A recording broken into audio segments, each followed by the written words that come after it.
안녕하세요. 매일 새로운 사연을 전하는 읽어주는 사연 라디오입니다. 구독과 좋아요, 많은 공유 부탁드립니다. 오늘의 사연 시작하겠습니다. 안녕하세요. 올 가을에 결혼식을 올리려던 예신입니다. 하지만 제가 과거형으로 쓰는 이유는 이미 눈치채셨겠지만 파혼했어요. 파혼이라는 거 들어보기나 했었지 제 이야기가 될 줄은 꿈에도 생각지 못했는데 아무튼 사람 일이라는 게 참 마음처럼 되는 게 아니네요.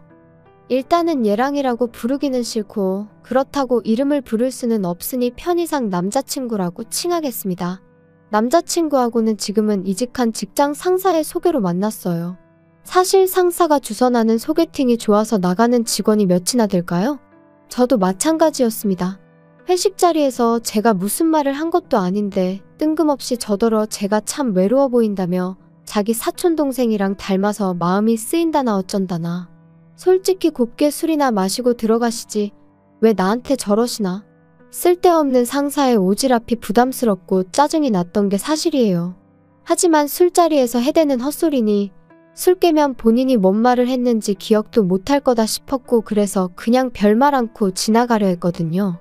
그런데 이튿날 지난밤에 술은 분명히 다 깼을 텐데도 굳이 지나가는 저를 붙잡고는 자기가 소개팅을 해주겠다나요?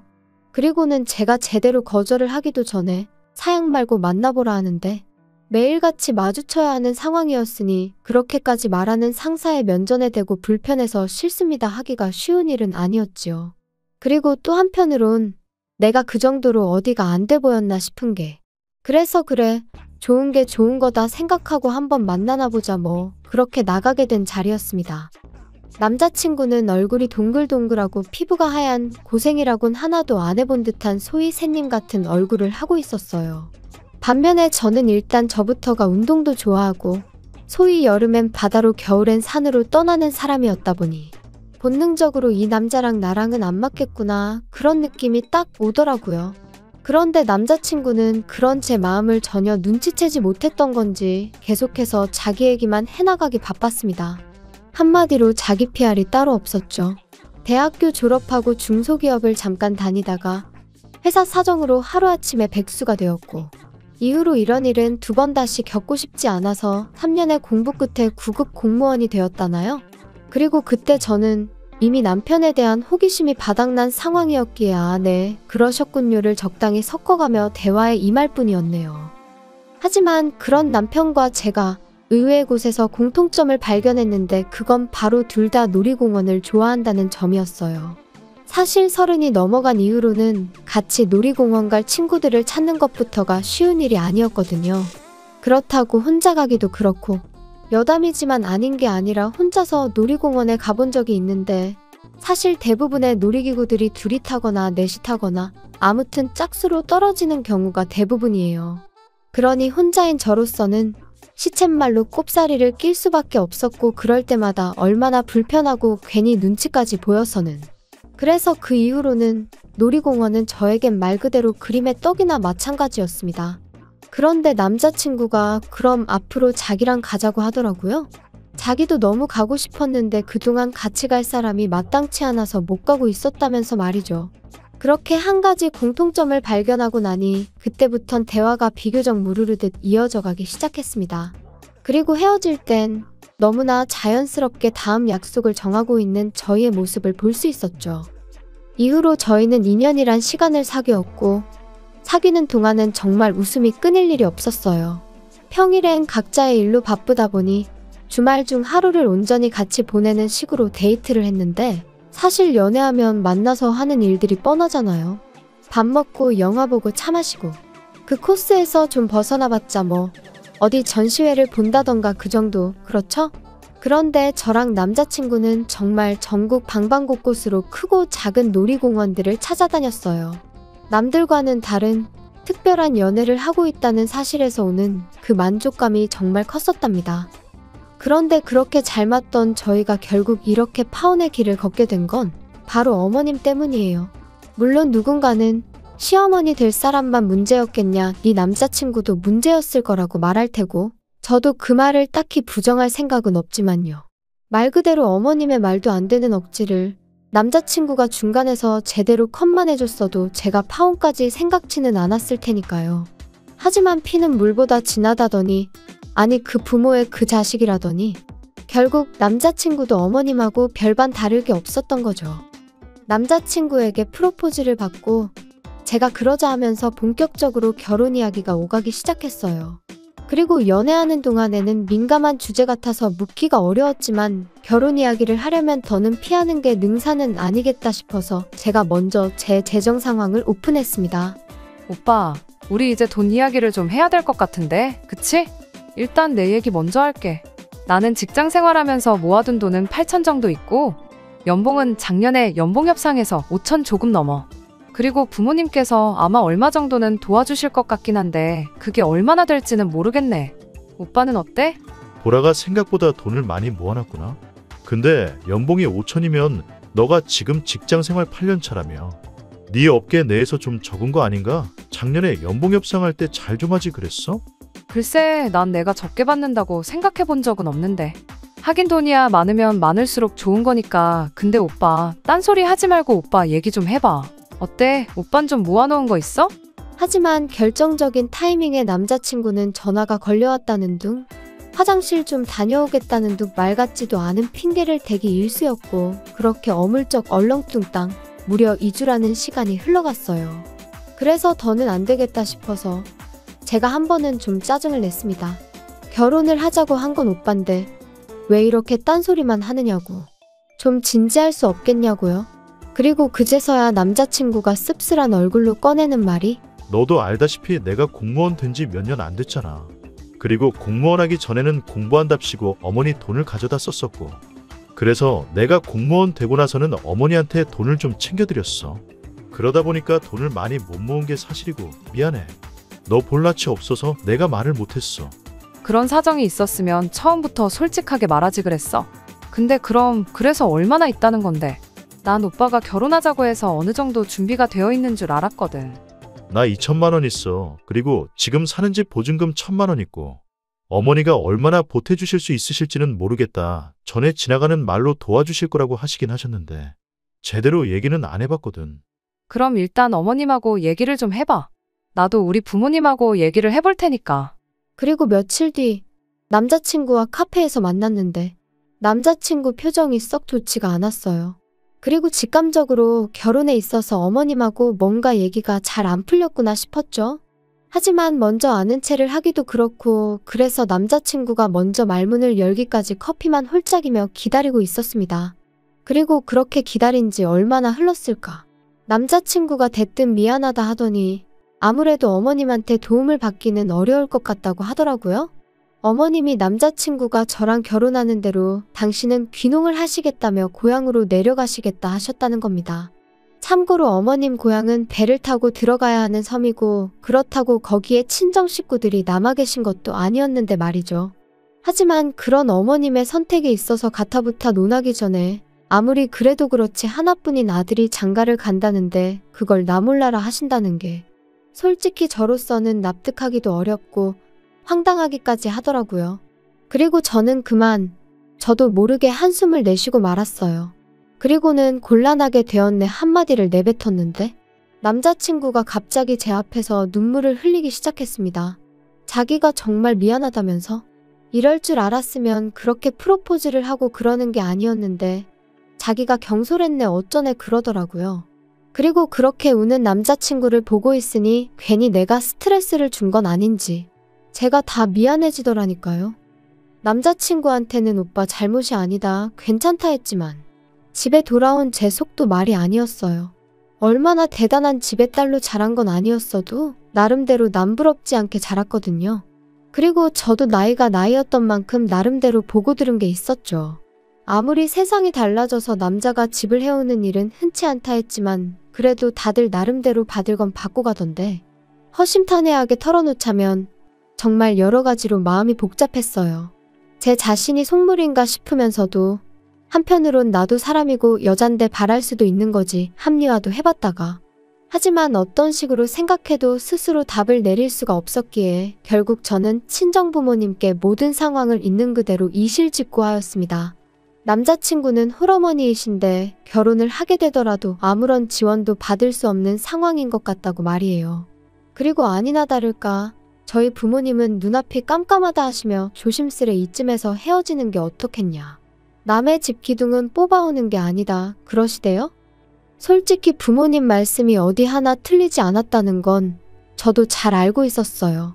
저를 걱정하고 생각해서 해주시는 말씀인 것도 알고 있었고요. 하지만 한편으로는 그래도 저희 부모님은 다른 사람들과는 달랐으면 했었나 봅니다. 괜찮다고 우리가 다 책임져 줄 테니 걱정 마라 뭐 그런 걸 기대했던 건지도 모르겠네요. 그리고 그 마음이 너무한다는 볼멘소리로 튀어나갔던 거죠. 돈이 전부냐? 사람의 내면을 봐주셔야 하는 거 아니냐? 아직 오빠를 한번 제대로 만나보신 적도 없지 않으시냐? 지금 생각해보면 뭐 한다고 그렇게 부모님 가슴에 상처를 냈는지. 그리고 결국 자식 이기는 부모 없다고 저희 부모님께서는 그럼 일단 오빠를 한번 만나보겠다 하셨어요. 제 말대로 사람 됨됨이를 직접 보고 판단하시겠다고요. 그래서 바로 그 주 주말 자리가 만들어졌습니다. 남자친구는 저와 처음 만나던 날보다 몇 배는 더 긴장이 된다며 청심환까지 챙겨 먹고 저희 집에 왔어요. 나름대로 저희 어머니한테 드릴 꽃바구니에 아버지께 드릴 홍삼 세트도 사서 말이에요. 그리고 그런 남자친구의 모습에 저는 나름대로 좀 안도를 했지요. 웃는 얼굴에 침 못 뱉는다고 저렇게까지 해왔는데 좋게 봐주시겠지 그런 기대가 있었달까요? 그리고 아니나 다를까 친정어머니는 안 보고 싶다 불편하다 하셨지만 막상 점심상은 말 그대로 상다리가 부러질 만큼 한상 가득 차려주셨고 남자친구는 이 정도의 환대는 기대도 안 했었다며 입이 귀에 걸렸더라고요. 아무튼 전반적으로 식사가 끝날 때까진 분위기가 화기애애하니 무척이나 좋았습니다. 그런데 이제 후식을 먹으면서 본격적인 대화가 오가기 시작했고 저희 아버지께선 돌려 말하지 않겠다 하시더니 그래서 정확히 결혼을 어떻게 할 거냐 물으셨어요. 프로포즈를 할 때는 나름대로 계획이 있었을 거 아니냐 하시면서 한번 들어보자고요. 그리고 남자친구가 한 대답은 저조차 감싸주기 어려울 만큼 황당하기 짝이 없었습니다. 일단 결혼을 하고 오피스텔을 구해서 살려고 했습니다. 요즘 오피스텔은 풀옵션이라서 따로 가전제품 같은 건 안 사도 되니까 필요한 가구들만 간단히 사서 살다가 적당한 집을 구하면 그때 제대로 시작하려고 했습니다. 그게 단가? 그게 자네가 생각하는 앞으로의 계획이었나? 나머지는 차차 보라랑 상의해가며 정하려고 했습니다. 답답하네 그려 답답해. 그러면 어머님은 자네의 이런 생각을 아시나? 알고 계십니다. 뭐라고 안 하시던가? 별 말씀 없으셨습니다.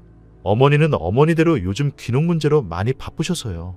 이후로 몇 마디의 대화가 더 오고 갔지만 이미 분위기는 가라앉을 대로 가라앉은 상황이었고 남자친구도 뭔가 잘못되었다고 느꼈는지 일단은 돌아가 보겠다며 자리에서 일어나더라고요. 그리고 저희 부모님 두 분 다 말이라도 더 있다가지 그러냐 그런 말조차 안 하셨어요. 그렇게 남자친구를 배웅하고 돌아오자 부모님께서 이 결혼은 안 되겠다 하셨습니다. 아무리 사람이 좋아도 너도 보지 않았냐며? 저렇게 생각도 없고 계획도 두리뭉실한 사람한테 저를 어떻게 보내냐고 절대로 안 된다 그러시더라고요. 그리고 저도 그런 부모님한테 더는 대들 수도 없었어요. 제가 보기에도 한심하기 짝이 없었으니 말이지요. 그런데 이틀 뒤 남자친구에게서 생각지도 못한 소식을 듣게 되었습니다. 자기가 저희 집에 다녀간 이후로 어머님과 이야기를 나눴는데 어머님이 저희 신혼집 문제를 해결해 주시겠다 하셨다는 거예요. 너무 놀라서 제가 저도 모르게 정말이냐고 소리를 질렀다니까요. 남자친구가 말하길 어머님께서는 어차피 섬으로 내려가실 거고 집이란 건 사람이 살지 않으면 금세 망가지기 마련이니 리모델링만 해서 살라고 하셨답니다. 그 리모델링 비용이 대략 4천이 넘었기에 솔직히 좀 당황스럽긴 했지만 아무튼 그때는 그래도 그런 걱정보다는 당장 저희 부모님을 다시 한번 설득해 볼 수 있겠다는 생각뿐이었어요. 그래서 퇴근하자마자 불이 나게 집으로 향했지요. 그리고 제 예상대로 친정부모님께선 제 이야기를 들으시곤 잘됐다며 무척 기뻐하셨어요. 하지만 한편으론 갑자기 남자친구 어머님이 태도를 달리하신 데는 분명 이유가 있을 거라며 그 이유가 뭔지 남자친구에게 제대로 물어보라고 하셨습니다. 저는 부모님의 걱정이 좀 과한 거 아닌가 싶었지만 돌다리도 두들겨보고 건너라는 옛말처럼 확실히 해둬서 나쁠 건 없다 싶었기에 알겠다고 했고요. 그런데 며칠 뒤 남자친구 어머님을 처음 뵙는 자리에서 저는 생각지도 못한 사실을 알게 되었습니다. 그래, 부모님께서 결혼하는 거 허락하셨다고? 네, 어머님 덕분에 허락받았어요. 정말 감사합니다. 그래, 이 집이 내가 안 고치고 살아서 좀 낡아서 그렇지. 싹 고쳐놓으면 웬만한 아파트 못지 않을 거다. 여기가 내가 알아보니까 보통 전세로 들어오려면 2억 5천은 줘야 된다더라고. 그러니까요. 정말 감사해요.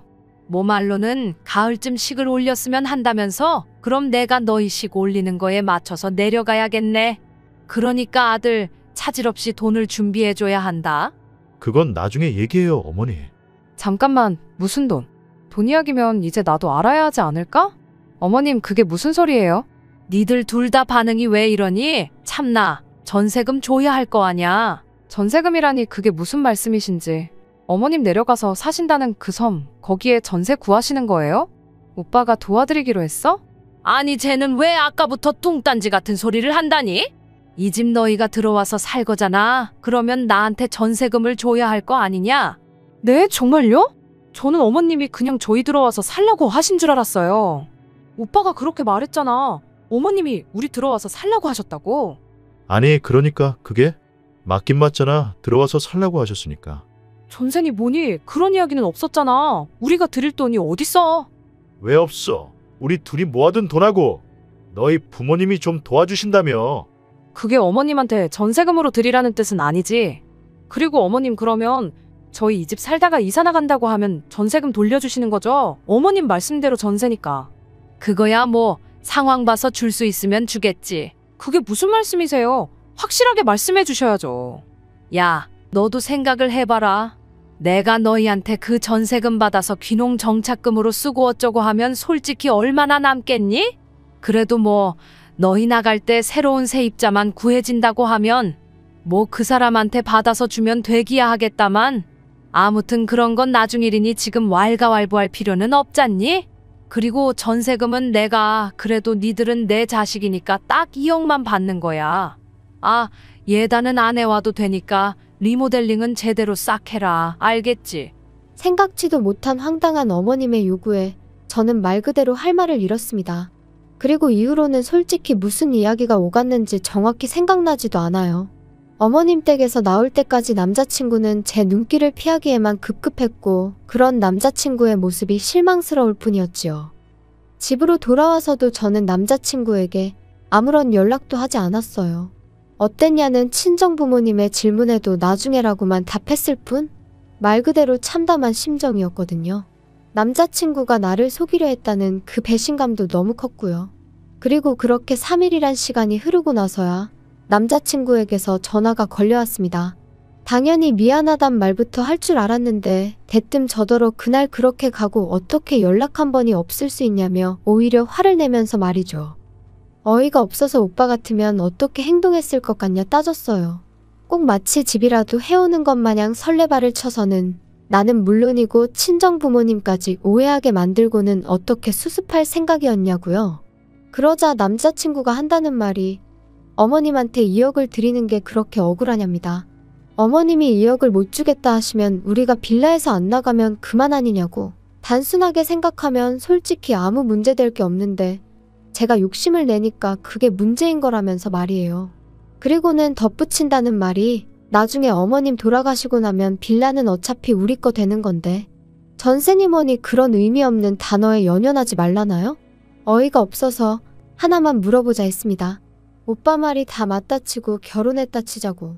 그랬는데 어머님이 섬생활 몇 년 하시다가 지겨워서 못 살겠다 하고 올라오시기라도 하면 그래서 당신이 이 집에서 살아야겠다고 우리 나가라고 하시면 어쩔 거냐고요. 2억도 안 주시고 집은 집대로 내놓으라고 하시면 오빠가 어머님하고 시시비비를 가릴 수 있겠냐고 말이죠. 그랬더니 남자친구가 한다는 말이 저더러 넌 왜 이렇게 융통성이 없냐며 그럴 땐 같이 살면 되지 꼭 한쪽이 비켜줘야 하냐는 거예요. 그리고 그 말을 듣는 순간 어쩌면 저희 부모님이 진작에 보셨을 그래서 저를 말리셨을지도 모르는 바로 그 광경이 제 눈앞에 펼쳐지는 기분이었습니다. 저희 부모님 돈을 말 그대로 처바른 속만 번지르르 한 좁디 좁은 빌라에서 어머님과 남편에게 시달리는 제 모습을 말이죠. 그리고 눈앞에 그 광경이 펼쳐지기가 무섭게 저는 뒤통수를 망치로 세게 맞은 듯 했습니다. 제가 제 스스로 불구덩이로 들어가려 했다는 걸 깨달았으니까요. 그날 밤 저는 남자친구에게 이별을 고했어요. 다른 건 하나도 안 보고 오빠 한 사람만 보려고 했는데 오빠는 나 말고 어머님도 봐야 하고 아니 어머님부터 챙겨야 할 것 같다고. 그리고 나는 그런 꼴을 이해해가며 살 만큼 마음이 넓은 사람이 아니니 헤어지자고요. 솔직히 말해서 넌 결혼 준비가 안 된 자식이니까 결혼 준비부터 제대로 해놓고 여자를 찾아라. 아주 단도직입적으로 쏘아붙이고 싶은 마음도 없던 건 아니었어요. 하지만 제 나름대로 성숙한 이별을 해보려고 했습니다. 그래야 적어도 남자친구와 만나온 2년 좀 넘는 시간이 허무하게 끝나지 않을 것 같았거든요. 하지만 남자친구는 끝까지 그런 제 작은 바람 하나 제대로 들어주지 못했습니다. 저더러 이제 보니 돈밖에 모르는 X였다면서 저 같은 속물은 처음 봤다고. 아직 결혼도 안 했는데 벌써부터 자기 어머니라도 모시게 될까봐 벌벌 떠는 모습을 보니 자기가 더 정이 떨어진다나 어쩐다나요? 그 정도 눈치는 있으니 어디 가서 밥은 안 굶겠네. 저도 나중엔 너무 열받아서 저렇게 답장하고 차단해버렸네요. 여기까지가 어디 가서 말하기도 민망한 제 파혼 이야기예요. 그리고 처음엔 솔직히 다른 사람 탓도 많이 했어요. 소개해준 상사를 탓한 건 물론이고 남자친구와 함께 갈 만한 놀이공원을 추천해준 익명의 사람들까지 말이에요. 그런데 요즘 곰곰이 생각해보니까 결국 제가 사람 보는 눈이 없던 게 문제였다 싶대요. 그래서 앞으로는 당분간은 그럴 생각이 없긴 하지만 그래도 만약에 누군가랑 인연이 닿게 된다면 전보단 곱절로 배에 배로 주의하려고 합니다. 그리고 또 이런 말은 어떻게 들릴지 조심스럽지만 왜 어른들이 결혼할 때는 좋아하는 마음 하나만 보는 게 아니라고 하는 건지 이번 기회를 통해서 정말 절절히 배웠거든요. 어른들 말씀에는 정말이지 늘 지혜와 경험이 녹아있는 것 같아요.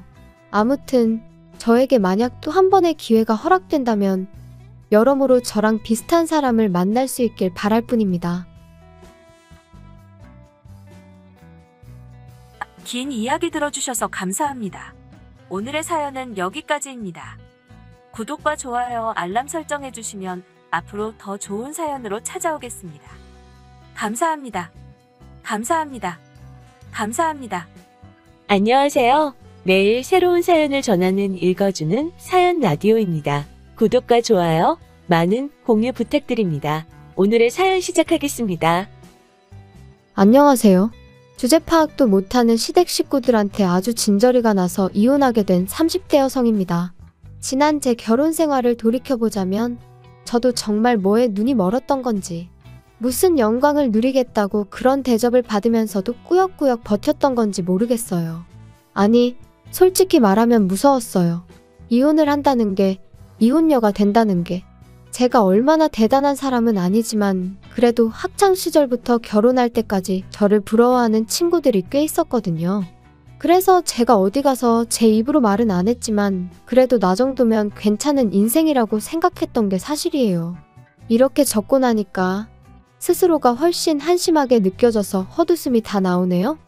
남편하고는 미국에서 만났습니다. 저는 당시 회사 생활을 하다 뒤늦게 어학연수를 시작한 상황이었고 남편은 석사 과정을 밟고 있었죠. 그런데 저희가 있던 지역이 뉴욕이나 LA에 비해 한국 사람이 많지가 않았거든요.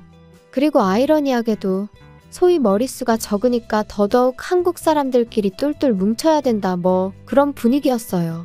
그런데 저는 다니던 직장까지 때려치고 떠난 어떻게 보면 꽤나 뒤늦은 어학연수였기에 나름대로 굉장히 비장했거든요. 그래서 한국에 관한 건 쳐다도 보지 말아야지. 아주 작정을 하고 갔었죠. 하지만 향수병이라는 거 무시할 게 못 되던걸요? 처음 한 반년은 그냥 거리만 걸어 다녀도 즐겁더니 언젠가부턴 이러나 저러나 나만 혼자인 것 같아서 쓸쓸하고 이런 생활을 2년을 해야 한다 생각하니 갑갑하고 회사는 왜 때려쳤나 싶고 별의별 생각이 다 들더라고요. 아무튼 그때 누가 저한테 한인 커뮤니티를 소개시켜줬어요. 거기 가면 비슷한 또래들을 꽤 만날 수 있을 거라면서요. 그래서 그래 믿져야 본전이지 하는 생각으로 나갔는데 정말 듣던 대로 제 또래가 제법 있는 게 아니겠어요? 그리고 그때부터 그 외로움과 쓸쓸함도 조금씩 덜해져 가더라고요. 하지만 결론부터 이야기하자면 저는 결국 계획보다 일찍 한국에 들어와야만 했습니다. 아버지께서 갑자기 쓰러지시면서 순식간에 여러 가지로 상황이 복잡해졌거든요. 어머니는 아버지가 당장 돌아가시는 것도 아닌데 유난 떨지 말라고 신경 쓰지 말고 계획대로 하라셨지만 그렇게 10개월의 짧은 어학연수를 마치고 한국에 들어와 그래도 다행히 저는 예전보다 나은 조건의 직장에 들어갔어요. 아버지도 금세 건강을 되찾으셔서 예전만큼은 아니었지만 그래도 일상생활이 가능하신 수준으로 회복되셨고요. 그래서 이후로 미국 생활에 대한 짧은 추억은 가슴 한켠에 묻어두고 다시 하루하루 일상을 보내기 시작했지요. 그런데 그렇게 귀국한 지 어느덧 2년이 지났을 무렵 이메일 한 통을 받았는데 바로 남편이었습니다. 한국에 돌아오게 됐는데 가면 만나주겠냐대요? 그때만 하더라도 저는 좀 의외다 싶었지만 한편으론 그래도 나를 기억해준다는 사실이 반갑더라고요. 그래서 그러자 한번 보자 했지요. 그리고 몇 번의 이메일을 주고받은 뒤 마침내 광화문에 있는 한 카페에서 만남을 가졌는데 남편이 저한테 호감이 있어서 언제 한번 데이트 신청을 하려고 했는데 어느 날 갑자기 제가 사라져버렸다고 깜짝 놀랐다는 거예요. 그러더니 이렇게 다시 만나게 돼서 너무 기쁘다며 앞으로도 자주 보자고 그러더군요. 그땐 몰랐죠. 그런 대화를 계기로 저희가 부부의 영까지 맺게 될 줄은. 사귄 지 4년 만에 결혼 이야기가 오가기 시작했어요. 둘 다 적은 나이가 아니었지만 남편이 한국에 돌아와서 자리를 잡는데 꽤 오랜 시간이 걸렸거든요. 남편은 계속해서 금융권에 문을 두드렸지만 기회가 쉽게 주어지지 않았습니다. 그리고 남편은 그런 상황을 좀처럼 받아들이지 못하는 눈치였어요. 제가 자격증이라던가 뭔가 좀 공부를 더 해보는 게 어떻겠냐고 조언도 했지만 들으려고 하지 않았고요. 그러다 결국 3년 만에 제가 지인에게 부탁하여 모 어학원에서 강사로서 일하게 되었죠. 그런데 당혹스럽게도 남편은 생각보다 꽤나 만족하는 눈치였습니다. 그리고 시댁에 인사를 드리러 갔던 날 또 한 번 저는 황당함을 금치 못했는데 그건 바로 어머님이 보여주신 태도 때문이었어요. 어머님께선 저희 친정부모님이 무슨 일을 하시는지 궁금해하셨고 저는 사실 그대로 말씀드렸습니다. 두 분이서 작은 철물점을 하고 계시다고요. 그랬더니 어머님 하시는 말씀이 요새도 그런 걸로 밥 벌어먹고 사는 게 가능하냐시대요. 어이가 없었죠. 하지만 처음 뵙는 자리에서 제가 기분 나쁜 티를 내기도 그렇고 뭘 구구절절 설명하기도 그렇고 그래서 그냥 두 분 노후 준비는 되어 계시다는 정도로 적당히 대답했어요. 그런데 어머님은 제 대답은 듣지도 않으시고 이 집안 그러니까 시댁 말이에요. 레벨이 다르답니다. 교육자 집안이라고요? 그런데 알고 보니까 아버님은 학교 행정실에서 근무하셨는데 당시 불리시던 호칭이 행정실 선생님이었기에 선생님이다. 그러니까 교육자다 이거였고 어머님은 젊은 시절에 방문교사를 하셨었다대요. 여기서 잠깐 제가 직업에도 급이 있다 그런 얘기를 하는 건 절대 아닙니다. 다만 어머님이 너무 스스로를 시댁 식구들을 과대평가하고 있었다는 걸 말씀드리는 거예요. 게다가 남편에게는 위로 4살 많은 신우가 있었는데 제가 시집 올 때부터 남편과 이혼할 때까지 딱 2번, 그것도 3개월도 안 되는 기간 동안 과외를 했던 게 전부였거든요. 그런데도 어머님은 항상 신우를 전문 과외 선생님이라며 소개하셨으니 제가 다 민망하고 당혹스럽더라니까요. 기왕 신우 이야기가 나오기도 했고 따지고 보면 제가 남편과 이혼을 하게 된 것도 신우 때문이기도 하니 신우에 관해서 이야기를 해볼까요? 일단 어머님은 신우에 대한 자부심이 장난이 아니셨어요. 사실상 12년의 미국 유학 생활의 결과물로 가져온 건 미국 시골 주립대 졸업장이 전부였는데 그래도 어디 가시면 꼭 무려 미국에서 12년이나 공부를 했다면서 엄청난 엘리트처럼 표현하시더라고요. 게다가 신우가 유학하며 쓴 돈이 경기도 아파트 한 채 값은 된다며 은근슬쩍 당신의 재력을 뽐내길 좋아하셨는데 정작 저희가 결혼할 땐 한 푼도 보태주지 않으셨습니다. 그래도 저 단 한 번도 서운하다 어떻다 말하지도 않았고 그런 생각도 없었어요. 애시당초 바라지도 않았으니까요. 아무튼 잠깐 다른 데로 이야기가 샜는데 저희 신우 말이죠. 아무리 어머님이 밖에서 이런저런 미사여구를 덧붙여 자랑을 하고 다니셨어도 현실은 나이 38살에 계속 부모님한테 손 벌려 용돈 탓은 한마디로 그냥 백조였어요. 그런데도 어머님은 여자가 이 정도 스펙이면 고스펙이라면서 의사 변호사 같은 사자 사위를 보고 싶어 하시대요. 게다가 그런 와중에 남자 집안에 재산도 좀 있으면서 여자 쪽 재산은 개의치 않았으면 하셨고요. 하지만 여기까지도 까놓고 엄마가 자기 딸을 그렇게 생각하겠다는데 조건 좋은 사위를 보고 싶다는데 그걸 누가 뭐라고 하나요? 그런데 문제는 어머님이 그렇게 딸인 신우를 올려치는 동시에 며느리인 저는 끌어내리기 바쁘셨다는 거죠. 니네 부모는 젊어서 돈 벌어 너 안 가르치고 뭐 했다니? 요즘 같은 세상에. 정말 이해가 안 돼. 그게 무슨 말씀이세요? 저도 배울 만큼 배웠는데 저 잘하는 동안 교육적인 면에서 부모님이 부족하게 해주신 거 없으세요? 으이구 너 바보니? 암만 좋은 대학이어도 한국에서 나온 거는 아무짝에도 쓸모가 없어. 미국이나 일본 같은 나라에서 대학을 나와야 사람들이 알아주지. 적어도 네 신우 정도는 돼야 어디 가서 배웠다 소리를 할 수 있는 거야. 어머님 어디 가서 그런 소리 마세요. 사람들이 무식하다고 욕해요. 무식하다니 그게 무슨 소리야? 내가 뭐 틀린 말 했니? 너 봐라. 어디 가서 미국에서 공부했다고 하면 벌써 사람들이 보는 눈빛이 달라져. 아니 그렇게 대단하면 어째서 아직까지 직장을 못 구한대요? 모르는 소리 하네. 못 구하는 게 아니라 지금 제 수준에 맞는 데가 없으니 안 가고 있는 거지. 그리고 잘난 남자들은 일하는 여자 안 좋아해.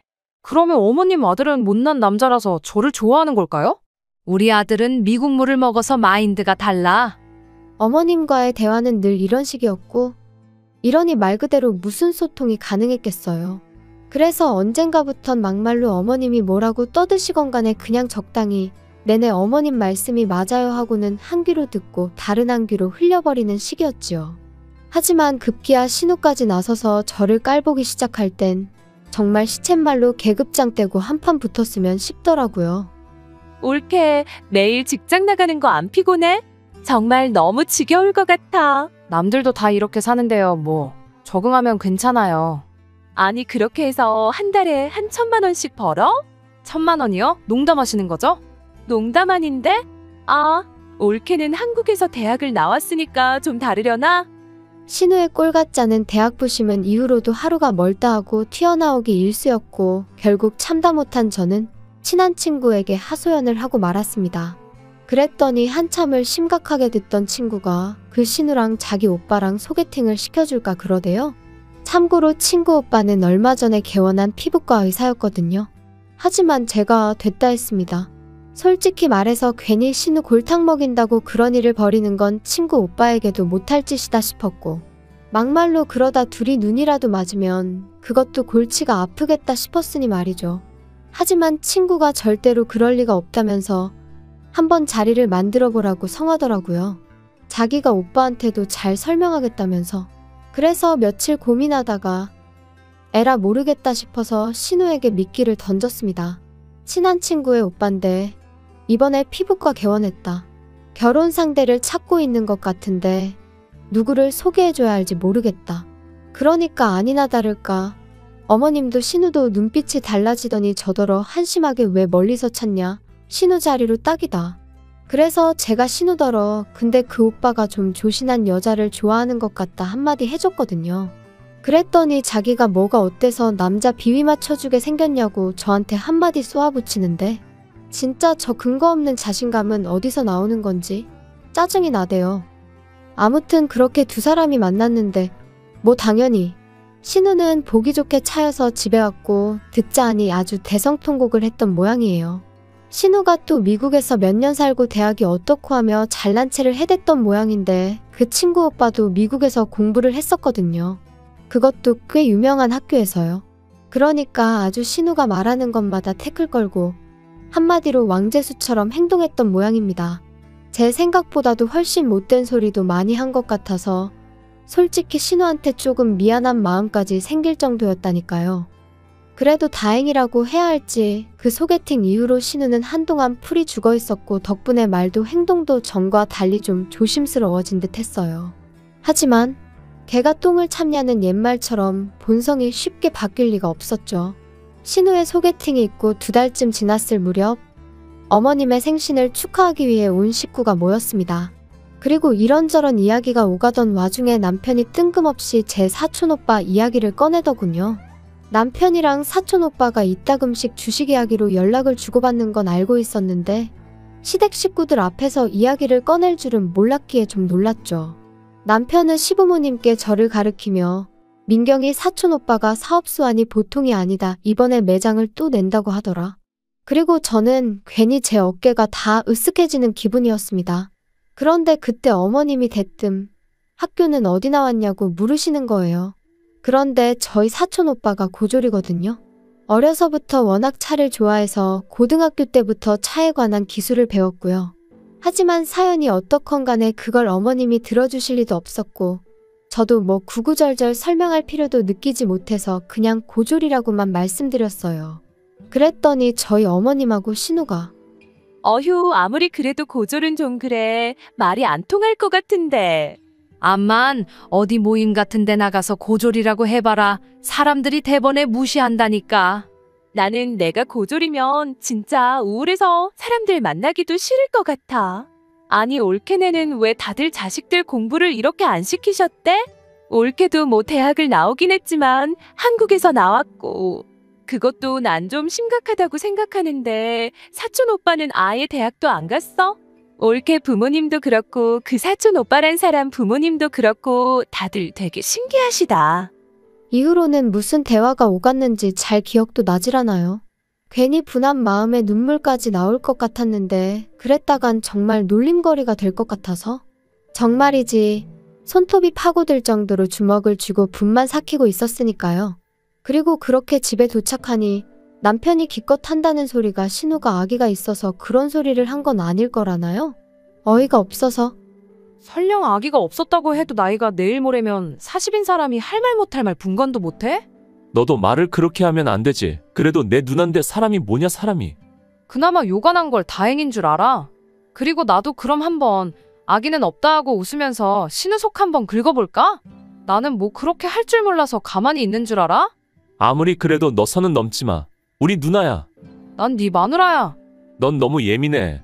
우리 엄마도 누나도 가식 없는 성격이라 그런 거지. 너 뭐 기분 나쁘라고 그런 거 아니라니까. 가만히 있으면 중간이나 가지.